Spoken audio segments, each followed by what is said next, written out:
Müğənni Yaşar Usub maraqlı açıqlama edib.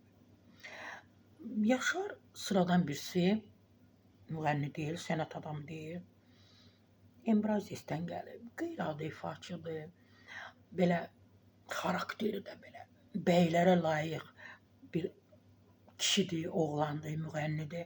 Ümumiyyətlə mənim bu bizim Azərbaycanda şou biznesində, mədəniyyətində, incəsənətində olan kişilər ki yoxdur, onlara o qədər dəyər verirəm.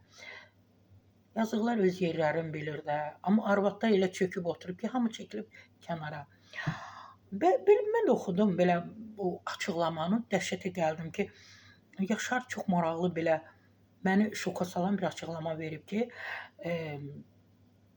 ən bahalı geyimi müğənnilər geyinib, hamı onlara oxşamağa çalışıb, hamı onlardan nümunə götürüb, bu düzdür.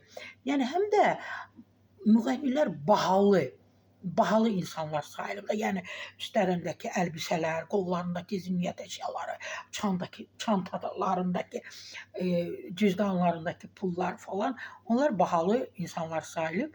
Yaşar deyib, amma deyir, hazırda efirdə bəzi müğənnilərin davranışlarını tənqid edərək bu vəziyyətə görə utandığını bildirib. O sənətdə etik qaydalara və davranış məhdudiyyətinə ciddi riayət olunmamasının vacibliyini vurğulayıb. Müğənni həmişə ən bahalı insan olub. Bu dünyanın hər yerində belədir. Ən bahalı qiymətə gedən olub, ən bahalı geyimi geyinib, onlara baxıb nümunə götürüblər.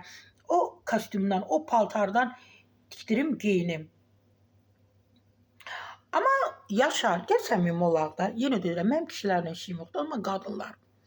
Siz belə bizim bu müğənniləri elə təqdim edirsiniz, daima belə olub. Amma indi elə deyil də, özünüz görürsünüz vəziyyəti.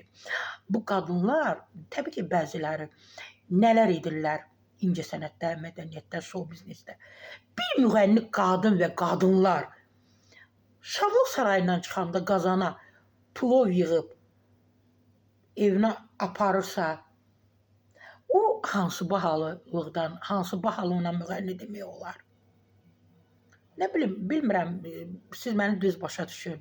Bir müğənni ki, kimisə paltarını götürüb geyinir, kimisə zinniyyət əşyasını taxır, ona necə bahalı demək olar? Bir müğənni ki, kimisə ərini əlindən alır, ona necə bahalı demək olar? Amma sizi çox istəyirəm, Yaşar. Toydu bizdə, qonşuda.